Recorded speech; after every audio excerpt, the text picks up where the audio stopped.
Phone tapping కేసులో దర్యాప్తు ముమ్మరం చేశారు పోలీసులు. ఇవాళ స్పెషల్ ఇంటెలిజెన్స్ బ్యూరో మాజీ చీఫ్ ప్రభాకర్ రావును విచారించేందుకు ఏర్పాట్లు చేశారు. అసెంబ్లీ ఫలితాల తర్వాత ప్రభాకర్ రావు అమెరికా వెళ్లిపోయారు.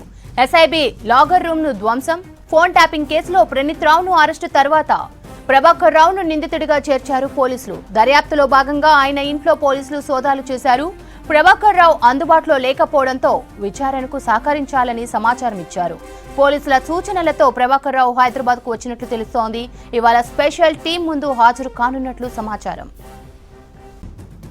దీనికి సంబంధించి మరిన్ని డీటెయిల్స్ రత్నకుమార్ లైవ్ లో అందిస్తారు. రత్న, డీటెయిల్స్ ఏంటి?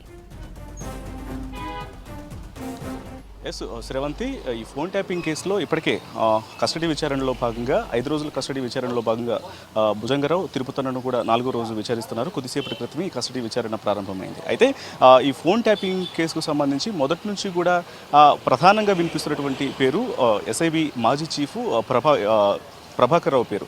ప్రభాకర్ రావే ఇదంతా చేపించాడు అనేటువంటి విషయాలను మొదటి నుంచి ఇప్పటి వరకు అరెస్ట్ అయిన ప్రణీత్ రావుని కస్టడీకి తీసుకొని విచారించినప్పుడు ప్రభాకర్ రావు పేరే చెప్పడం జరిగింది. అలాగే ప్రస్తుతం కస్టడీ విచారణలో ఉన్నటువంటి భుజంగరావు తిరుపతిని వీళ్ళని విచారిస్తున్నటువంటి సందర్భంలో కూడా ఈ ఫోన్ ట్యాపింగ్కి సంబంధించినటువంటి కీలక వ్యక్తి ఎవరు అని అడిగినప్పుడు వీళ్ళందరూ కూడా ఒకటే పేరు చెప్పారు, మాజీ చీఫ్ ప్రభాకర్ రావు పేరునే ప్రస్తావించడం జరిగింది. అయితే ఈ కొంతకాలంగా ఆయన ఇక్కడ లేకుండా విదేశాల్లో ఉన్నారని చెప్పి తెలియజేసినటువంటి పరిస్థితుల్లోనే ఇవాళ ఆయన హైదరాబాద్కు రాబోతున్నటువంటి వార్తలు వస్తున్నాయి. ఆయన వచ్చే అవకాశాలు ఎక్కువ కనిపిస్తున్నాయని చెప్పినట్టు కూడా రాబోతున్నాడు అని ఇప్పటికే పోలీసు వర్గాలు తెలియజేస్తున్నాయి. కాబట్టి ఇప్పుడు ప్రభాకర్ రావు వస్తే ఈ యొక్క ఫోన్ ట్యాపింగ్ కేసుకు సంబంధించి కూడా ఒక కేసులో ఒక కొలిక్కి వచ్చేటువంటి అవకాశాలు కనిపిస్తున్నాయి. ఎందుకంటే దీని అంతటికీ కూడా మొదటి నుంచి ప్రణీత్ రావుని ఎప్పుడైతే ఆయన్ను అరెస్ట్ చేసి కస్టడీకి తీసుకున్నటువంటి తర్వాత మొత్తం ఈ ఫోన్ ట్యాపింగ్లు ఎవరెవరు ఫోన్లు ట్యాపింగ్ చేశారు, ఎందుకు ట్యాపింగ్ చేయాల్సి వచ్చింది, మొత్తం ఏ పార్టీకి అప్పుడు బీఆర్ఎస్ పార్టీకి అనుకూలంగా వ్యవహరించడంలో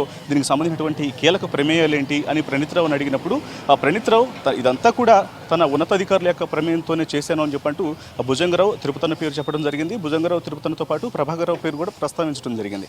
సో ఆ తర్వాత భుజంగరావు తిరుపతన్నను కస్టడీకి తీసుకొని విచారిస్తున్నటువంటి సందర్భంలో కూడా ప్రస్తుతం వాళ్ళు తమ ఉన్నతాధికారి అయినటువంటి చీఫ్ ప్రభాకర్ రావు పేరునే వాళ్ళు వెలుగులోకి తీసుకొచ్చారు. ఇప్పటికే ఆ పోలీసులు ఎఫ్ఐఆర్లో కూడా ప్రభాకర్ రావు పేరును యాడ్ చేయడం జరిగింది. సో దీన్ని బట్టి ఇవాళ హైదరాబాద్కి ప్రభాకర్ రావు వస్తే ఆయన్ను ఖచ్చితంగా అదుపులోకి తీసుకునే అవకాశాలు ఉంటాయి. దీనికి సంబంధించి విచారించే అవకాశాలే ఉన్నాయి. ఎందుకంటే మొత్తం అసలు ఆ ఫోన్ ట్యాపింగ్ కేసులో మొదటి నుంచి కూడా ఎప్పుడైతే ఇటు రేవంత్ రెడ్డికి సంబంధించినటువంటి అనుచరులు కావచ్చు, ఆయనకు సన్నిహితంగా ఉన్నటువంటి ఎమ్మెల్యేలు వీళ్ళందరి ఫోన్లను ట్యాపింగ్ చేయడం కావచ్చు, లేకపోతే అనేక వ్యాపారస్తులను బెదిరించి ఆ డబ్బులను వాళ్ళు ఇటు బీఆర్ఎస్ పార్టీకి ఎలక్టరల్ బాండ్స్ను కొనిపించడం, ఇదంతా కూడా కీలకంగా వ్యవహరించినటువంటి ఎవరైతే ఈ పాత్రధారులు ఉన్నారో వీళ్ళందరూ కూడా తమ అధికారి యొక్క పేరును ఆయన ప్రస్తావించడం జరుగుతుంది.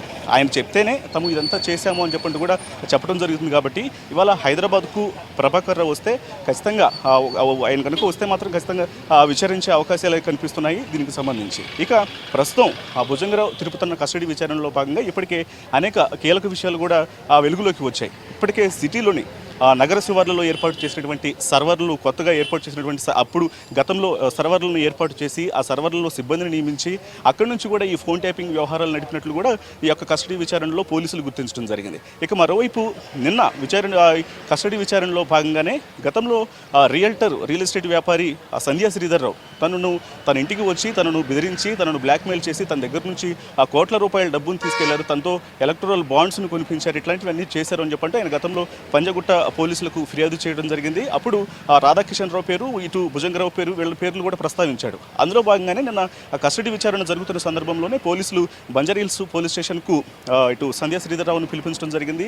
ఆయన దగ్గర నుంచి దాదాపు 2 గంటల పాటు స్టేట్మెంట్ను రికార్డ్ చేశారు. స్టేట్మెంట్ను రికార్డ్ చేసి అసలు ఏ రకంగా ఈ యొక్క డబ్బులను తన దగ్గర నుంచి వసూలు చేశారు, ఎంత మొత్తంలో వసూలు చేశారు, దీని వెనకాల ఎవరెవరు ఆయన ఏ అధికారులు తనను బెదిరించారనేటువంటి కీలక విషయాలను కూడా ఆయన దగ్గర నుంచి తెలుసుకోవడం జరిగింది. 2 గంటల అనంతరం ఆయన్ను బంజారాహిల్స్ పిఎస్ నుంచి కూడా పంపించేయడం జరిగింది. సో ఇట్లా అనేక మంది ఈ కేసుకు సంబంధించి ఎవరెవరైతే ఇబ్బందులు ఎదుర్కొన్నారో వీళ్ళందరూ కూడా ఇప్పుడు తాజాగా బయటికి వస్తున్నారు. బయటకు వచ్చి పోలీస్ స్టేషన్ను ఆశ్రయించి తమను ఏ రకంగా ఇబ్బంది పెట్టారో తెలియజేస్తున్నారు. మరోవైపు ఇప్పటికే జ్యుడిషియల్ రిమాండ్లో ఉన్న రాధాకిషన్ రావును కూడా ఇవాళ లేదు రేపు ఇటు కస్టడీ పిటిషన్కు సంబంధించి కోర్టులో పిటిషన్ దాఖలు చేసే అవకాశాలు ఉన్నాయి. పిటిషన్ దాఖలు చేసి ఆయన కూడా ఇటు కస్టడీకి తీసుకునే అవకాశాలు కనిపిస్తున్నాయి. ఎందుకంటే ముఖ్యంగా టాస్క్ ఫోర్స్ వ్యవస్థ మొత్తాన్ని కూడా తన చేతిలో పెట్టుకొని ఆ సిబ్బంది మొత్తాన్ని కేవలం ఎవరెవరైతే వ్యాపారులు ఉన్నారో వ్యాపారులను టార్గెట్ చేస్తూ వాళ్ళ దగ్గర నుంచి పెద్ద మొత్తంలో డబ్బులు వసూలు చేయడం వెనకాల రాధాకృష్ణరావు పేరే ప్రముఖంగా వినిపించింది. ఆయన ఇదంతా చేశాడు అని చెప్పనంటూ కూడా అందరూ తెలియజేసినటువంటి పరిస్థితుల్లోనే అనేక మంది వ్యాపారులు ఇప్పటికే ఫిర్యాదులు చేసిన నేపథ్యంలోనే ఎంత మొత్తంలో డబ్బులు వసూలు చేశాడు, ఎక్కడ ఇప్పుడు అటు బీఆర్ఎస్ నేతలకు సంబంధించి ఎవరికి సహకరించారు, ఎవరు చెప్తే ఈ పేట్ల మొత్తం వ్యాపారులను బెదిరించి వాళ్ళ ఫోన్లను ట్యాపింగ్ చేయించి ఎంత మొత్తంలో వసూలు చేసినటువంటి కీలక డీటెయిల్స్ అన్ని కూడా రాబట్టాలి అంటే ఖచ్చితంగా ఆయన కస్టడీకి తీసుకొని విచారించాల్సినటువంటి అవసరం ఉందంటూ పోలీసులు భావిస్తున్నారు. కాబట్టి ఇక ఇవాళ రేపు కస్టడీ పిటిషన్ను దాఖలు చేసి ఆయన కూడా కస్టడీకి తీసుకుంటే దీనికి సంబంధించి మొత్తం అసలు కీలక విషయాలను కూడా వెలుగులోకి వచ్చే బయటపడే అవకాశాలు ఎక్కువ కనిపిస్తున్నాయి. మొత్తానికి ఇప్పుడు ఈ యొక్క ఫోన్ ట్యాపింగ్ వ్యవహారంలో ప్రధానంగా ప్రభాకర్ రావు పేరు ప్రస్తావిస్తున్నారు. కాబట్టి ఇవాళ ఆయన హైదరాబాద్ వస్తే మాత్రం ఖచ్చితంగా ఆయన అదుపులోకి తీసుకొని ఈ యొక్క కేసుకు సంబంధించి అనేక పూర్తి వివరాలను కూడా ఆయన దగ్గర నుంచి తెలుసుకునే అవకాశాలు కనిపిస్తున్నాయి. మరి ప్రభాకర్ రావు ఇవాళ హైదరాబాద్ వస్తాడా రాడా అనేది కూడా కొంత వేచి చూడాల్సినటువంటి అవసరం ఉంది. శ్రవంతి.